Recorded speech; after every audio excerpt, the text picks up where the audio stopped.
sangue do Cordeiro na minha porta. Me preste alguns minutinhos. Nós estamos com o livro de Êxodo. O livro de Êxodo vai falar sobre a libertação do povo de Israel, o povo hebreu, que foi liberto do Egito. Aqui Deus ele vai dar algumas ordenanças. E o mais interessante é que antes de nós vermos esse simbolismo do sangue do Cordeiro, nós vamos ter que primeiro entender algumas ordenanças de Deus. Deus ele vai começar dando a ordenança para que o povo que está sendo retirado de uma terra de escravidão, que ficara aproximadamente de 400 a 430 anos, sendo escravizado, sendo oprimido, para que eles pudessem sair, primeiro eles teriam que entender que é necessário obedecer. Quem está compreendendo? É necessário obedecer cada ordenança, sem ter que deixar nenhuma para trás. Porque quando a Bíblia vem ilustrando sobre essa situação, a Bíblia vai dizer que Deus, ele está dando uma ordenança para Moisés e Arão levantar a congregação, juntamente com os líderes, e dizer: olha, monte acampamento. Por quê? Porque nós vamos ter que se retirar do ambiente. Tantas das vezes nós pedimos libertação, pedimos livramento, e talvez pareça estar demorando, mas eu já quero profetizar que esse é o momento. Cadê você? Eu já quero liberar uma palavra profética, que esse é o momento. Chegou o dia que Deus, ele decidiu nos resgatar, ele decidiu nos livrar da opressão. A Bíblia diz que Deus, ele começa a dar algumas ordens, missionária Cleide, e ele vai começar a dizer como que deveria ser feito. Deus vai dizer que a família deve pegar um cordeiro ou um cabrito, macho de 1 ano, sem mancha, não pode ter defeito. E o porquê que não pode ter defeito? Porque esse cordeiro iria simbolizar Jesus Cristo, e nós sabemos que o nosso Salvador, ele não teve mancha, ele não teve defeitos, ele não teve pecado. Então Deus aqui, ele já está deixando bem claro: o sacrifício tem que ser perfeito, tem que ser algo agradável diante de mim. Eu preciso de um cordeiro macho de aproximadamente 1 ano. Para quê? Para que vocês possam sacrificá-lo. Agora Deus, ele vai estar dizendo: vocês vão até comer esse sacrifício, mas o sangue vocês terão que separar. Por quê? Porque esse sangue é o sinônimo do livramento que Deus quer nos dar. Deixa eu liberar algo profético. É Deus olhando e dizendo: eu não perguntei se a tua casa tem recurso, eu não perguntei se você tem patente, eu não perguntei se você é reconhecido. Eu disse que eu quero te dar livramento, mas para receber livramento precisa primeiro começar obedecendo. Aí Deus vai mais profundo, ele vai dizer: se a tua família for pequena, eu gosto disso aqui, porque Deus gosta de comunhão. Deus está dizendo: não precisa estragar, se une a outra família que talvez não tenha o tanto que você tem, mas quando vocês se assentarem, será repartido por igual. Mas o importante não é o que vocês vão comer, o importante é o que vocês vão passar. E passar aonde? Passar nos umbrais das portas, porque Deus, ele dá uma ordem, ele diz: eu irei passar com o espírito da morte sobre todo o Egito. A noite mais tenebrosa, a noite mais escura, Deus ainda está dizendo: eu quero dar livramento para a tua casa, eu quero dar livramento para a tua vida. Os piores momentos de caos, eu ainda quero te livrar, eu ainda quero resgatar os seus, mas é necessário ter a marca. Eu amo isso aqui, porque a Bíblia diz que eles estão ouvindo e eles vão obedecer essa ordenança. E obedecer essa ordenança, a Bíblia diz que eles começam a passar o sangue nos umbrais das portas. Por quê? Porque o espírito da morte, ele vai passar por cima. Deixa eu liberar isso aqui, Deus está dizendo: eu vou passar, tu vai até sentir, tu vai até ver, mas a tua casa não sofrerá. Deixa eu liberar o profético, essa igreja profética entender. É Deus dizendo: tu vai até sentir tu vai entender que a minha presença ainda te guarda. Eu olho isso aqui porque Deus está dando algumas ordens, eles estão cumprindo. Por quê? Porque existe uma ordem de Deus. E eu gosto desse texto da libertação, porque o mesmo Deus que diz: vai, Moisés, sai de trás das malhadas, vai libertar o meu povo, é o mesmo Deus que diz que está dando ordem para Faraó soltar. É o mesmo Deus que está endurecendo o coração do homem para prender. Deus libera algumas pragas, e liberando algumas pragas não surte efeito, até cria alguns impactos, mas não surte efeito perfeito. Aí Deus decide falar: a última, será o ponto final desse momento de escravidão que você tem vivenciado. A última, o inferno vai ter que te soltar, o inferno vai ter que soltar a minha tua casa, o inferno vai ter que soltar os nossos sonhos, o inferno vai ter que soltar os nossos projetos, o inferno vai ter que soltar. Por quê? Porque se ele não soltar, o nosso Deus passa por cima. Eu olho isso aqui, porque o Espírito está vindo, pastor, apóstolo Deus. O Espírito da morte está vindo. E quando está vindo, as famílias estão se alimentando, mas não tem só as famílias hebreias, tem também as famílias egípcias. Deus está dizendo lá no verso 13 que a casa tem que estar marcada. Ei, deixa eu liberar algo, porque depois vai ter aqui o ato profético. É Deus dizendo: quando você não marca a tua casa com a minha presença, qualquer vento derruba. Quando eu e você não marcamos a nossa casa, a nossa família com a presença, qualquer destruição chega, qualquer contenda se acaba em conflito e destruição. Mas Deus me trouxe aqui nessa noite para dizer: eu já liberei uma ordem. Vai marcar, vai proteger, ou vai continuar deixando campo aberto para o adversário? É noite que Deus está. Eu não estou selando só a tua vida, eu estou onde tu pisa, eu estou selando aonde tu entra, eu estou selando aonde tu dorme, porque enquanto eu e você dormimos, também tem guerra. O adversário também tenta matar eu e você, tenta fazer eu e você infartar, tenta fazer eu e você não ver a luz do dia. E Deus está dizendo: eu sou guarda de Israel, eu não durmo, eu não postenejo, eu estou atento 24 horas por dia.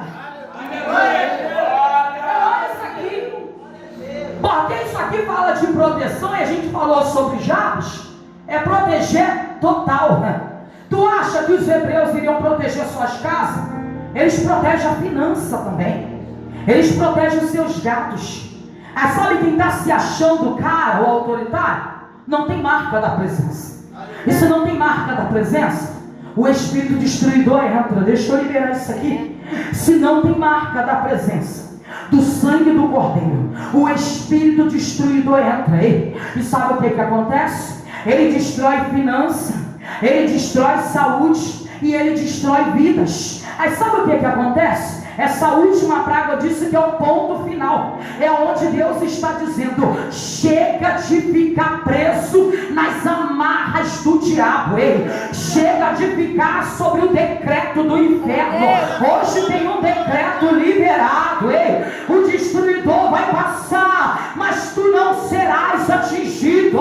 1000 cairão ao teu lado, 10.000 à tua direita, mas eu, você e a sua casa não seremos atingidos. Mas isso é só para quem tem o sangue do cordeiro.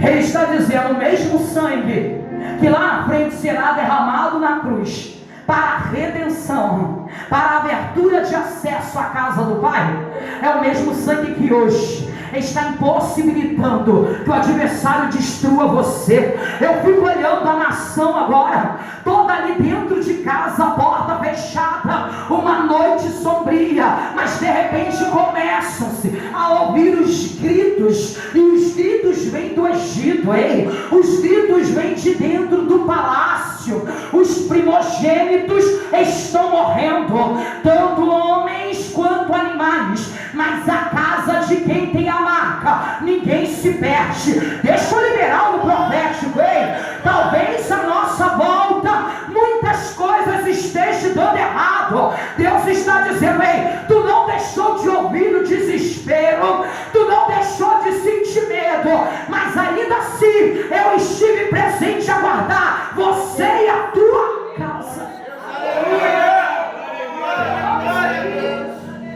Eu amo isso aqui porque o sangue será um sinal. Ele está dizendo, ó, tem que haver uma indicação. É como na estrada, não tem seta? São Paulo, Rio, Minas. Deus está dizendo, ei, tem que ter um direcionamento.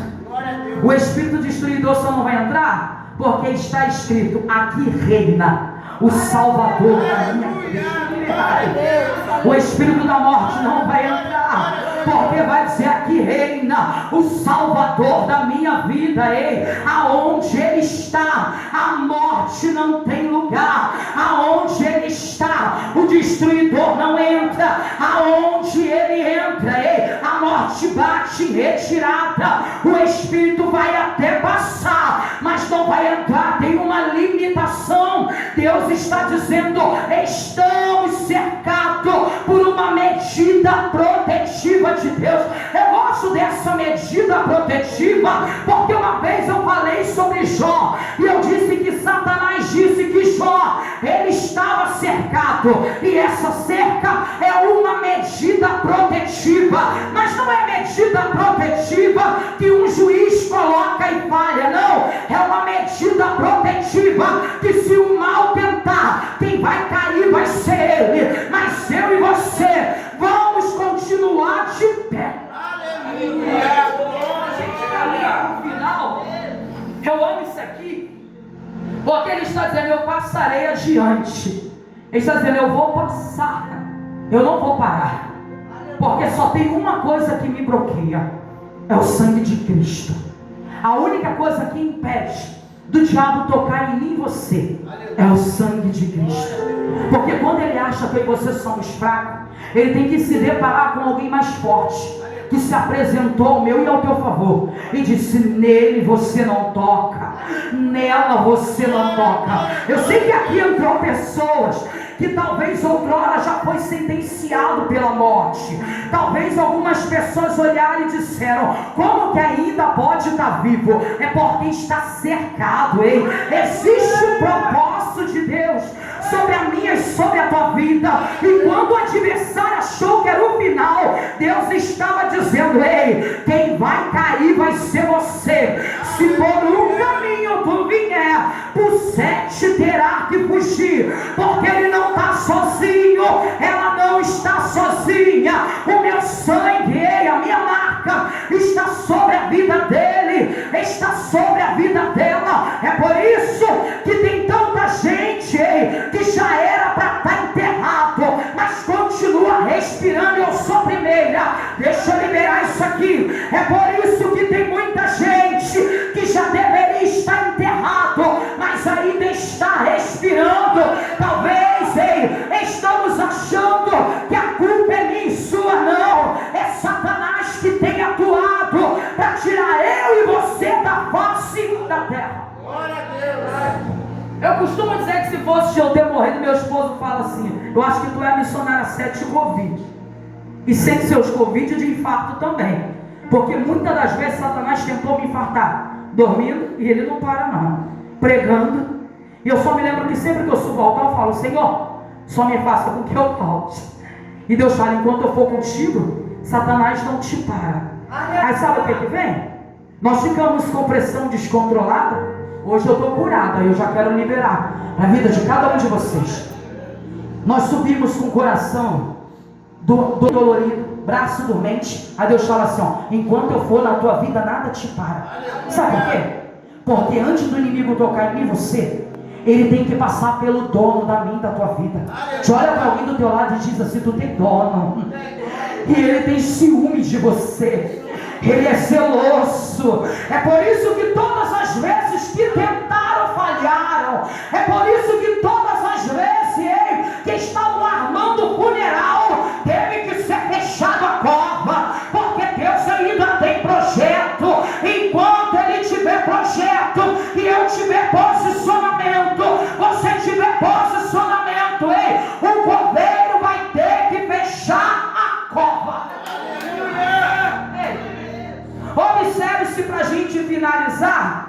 que os hebreus estão em festa missionária crente. É a Páscoa. Eles estão se alimentando enquanto alguém está perdendo. Deixa eu liberar algo profético.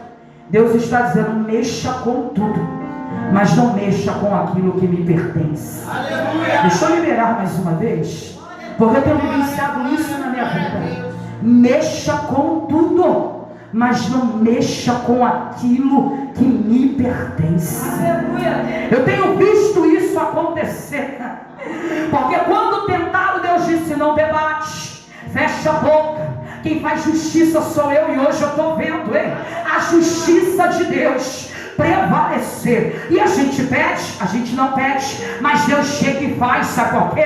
Porque Deus diz: ai daquele que tocar o fio do seu cabelo, ai daquele que tocar em ti. Tu és menina dos meus olhos. Ei, ninguém toca na tua vida se eu não permitir. É noite de livramento, e Deus está dizendo: tu está marcando a tua vida, tu está marcando a tua casa, ou você está esperando o temporal chegar, está esperando a guerra chegar? Há poucos dias eu estava ministrando em uma campanha com o tema Viva-nos, e no dia que eu fui chamado, meu padrasto deu entrada na sala vermelha, e eu, gente, sem controle, eu falei: Deus, eu preciso entrar lá. A igreja entupida, e as pessoas louvando, e eu seguro o choro, porque eu sou muito ruim de chorar, que a gente aprende, que a gente chora no quarto e sorri na sala. A gente aprende com o tempo que nem todo mundo que vê as nossas lágrimas realmente está triste porque a gente está triste, está batendo palma porque está achando que a gente é derrotado. E eu sentada naquele altar, eu falei: para que me chamaram para o altar? Lá atrás eu poderia baixar a cabeça, mas de frente é impossível. Mas chega uma hora que Deus fala assim: tira a armadura, tira esse colete, tu não é de ferro, pode chorar, pode colocar para fora, porque eu sei que está doendo. E eu disse: eu vou pregar, Senhor. E eu fui no banheiro, levantei, enxuguei as lágrimas, chorei horrores no banheiro, e voltei falando: agora a gente vai pregar. E quando eu terminei de pregar, vidas no altar, e eu ainda não tinha notícia como estava, se estava bem ou não, porque alguns aqui sabem, ele é acamado, não anda e não fala, por um AVC. Um homem trabalhador, esforçado, mas por causa de um AVC. Mas eu me lembro que ainda nesse ministério, quando a gente fazia parte, foi justo lá que aconteceu. E dirigindo o culto de libertação, Deus disse: filha, fica ligada, porque o espírito da morte está rondando a casa da sua mãe. E eu tive um sonho na terça, que era minha mãe que morria. Na sexta, porque era o culto aqui na matriz, Karine? Eu me lembro que eu falei para a igreja: se liga, porque eu vou orar na minha casa, mas você vai orar pela tua, porque o espírito da morte não vai prevalecer. Quando eu chego em casa, alguém diz: ele entrou, está sem falar, está sem se mover, mas Deus disse: mas não vai morrer, porque eu ainda tenho obra. Ele se batizou. É Deus dizendo: o inimigo até tenta parar, mas quando você se posiciona, eu entro para te livrar. Tu brinda a tua casa de verdade, ou se assusta com as circunstâncias? A gente tem certeza que a nossa vida está guardada em Deus? Temos certeza? Eu não vou ficar em testemunho, porque eu nem sou muito de contar algumas coisas, mas senti vontade de tocar sobre isso aqui. Meu sobrinho teve acidente de moto tem 2 anos, 22 anos, fez 23, iria perder o pé. E nesse mesmo dia, ele estava internado, o médico dizendo: eu vou amputar, e o menino entrando em depressão. E a gente orando e Deus falando: fica calma, filha, ele não vai amputar. A pressão lá em cima. E eu pregando na festividade da minha igreja. Quando eu desço do altar, a mãe dele, a minha irmã, também sofreu acidente de moto. Na saída do hospital, o rosto ficou desse tamanho. E eu disse: Deus, se eu não morri do Covid, se eu não morri da pressão, eu morro por causa dessa família. E Deus disse: não, eu estou te mostrando que enquanto você faz para mim, eu livro os teus. Enquanto você está posicionado, eu acampo um anjo lá para dar livramento à tua casa. Então entenda, a tua entrada aqui não é em vão. Deus está dizendo: tem livramento. Eu vou repetir o que Deus me mostrou nesta noite. Tem livramento de vidas nesse lugar. Tem sepultura sendo fechada. O inferno disse que seria o último dia na face da terra, mas Deus está dizendo: ei, enquanto tu estiver marcado pela minha presença, Satanás não te toca, Satanás não te toca, a tua vida não é ceifada, a tua vida é guardada. Eu amo esse Deus, porque é um Deus de livramento. 430 anos escravizada, mas em um único instante Deus está dizendo: obedeça, receba livramento, receba direcionamento. Ei, é o sangue do Cordeiro na minha porta, não é o sangue da missionária, não é o sangue do apóstolo, é o sangue do nosso Salvador, o mesmo que derramou na cruz do Calvário e disse: eu faria de novo, só para não te perder, eu me daria de novo no teu lugar, mesmo sem, meu Deus do céu, cheio de defeito. Aqui não tem ninguém perfeito, aqui tem pessoas falhas, pessoas defeituosas, mas Ele decidiu apostar em mim e você, Ele decidiu dar oportunidade, Ele decidiu olhar para mim e para você e dizer: ei, tu falhou, mas eu ainda te chamo de filho, tu errou, mas eu ainda te chamo de filho. Eu não sou o homem que te condena, eu sou aquele que te orienta, que te dá direcionamento, te encaminha e te salva. Que nós possamos sair daqui com essa palavra e entendendo: é noite de livramento. Repita comigo: noite de livramento. Agora faz assim: a minha vida está marcada pelo sangue do Cordeiro. Repita, João: a minha vida está marcada pelo sangue do Cordeiro. Entenda uma coisa: uma vez que eu decreto isso, eu tenho que ter certeza. O sangue do Cordeiro, quando ele marca, pode vir até bala perdida que não nos atinge. O inferno pode tentar se levantar, que ele não consegue. E Deus sempre nos mostra antes: esse caminho aqui tem uma emboscada, esse daqui tem livramento. Porque Deus faz isso comigo e contigo. Quando somos marcados, se não acredita, Ele diz assim: ó, eu disse não. Ainda que você fosse inferior, o caminho ainda está aberto, é de livramento. Ainda tem como voltar, ainda tem como sair dessa prisão. É noite que Deus está quebrando correntes, quebrando armadilhas do diabo. Chega de viver debaixo de um jugo desigual, chega de viver debaixo de condenações que Deus não colocou para mim e para você. A nação de Israel foi liberta, mas mesmo recebendo tudo que Deus fez, mar se abrindo, inimigos destruídos e eles sendo poupados, eles não permaneceram obedientes. Deus está dizendo: não seja obediente só no momento do medo, seja obediente quando você estiver estruturado, porque quanto mais obediente, mais florescemos. Quanto mais obediente, mais crescemos. Quanto mais obediente, mais acesso nós temos. Ei, pode parecer que está dificultado, mas Deus está dizendo: quando começar a dificultar, é a tua obediência que está incomodando o inferno. E através disso, haverá um lindo resultado, uma transição, ei, que até quem nos conhece desde pequeno ficará surpreendido naquilo que Deus tem para fazer sobre a minha e sobre a tua vida. Então se prepare, porque tem mar aberto. Se prepare, porque tem livramento. Se prepare, porque tem nuvem. Se prepare, porque tem coluna de fogo. O mesmo Deus que nos livra, o mesmo Deus que nos liberta, é o mesmo Deus que garante o nosso trajeto. Só você que acredita, se coloque de pé. Aleluia. Apóstolo, vamos orar a Deus, entregando a Deus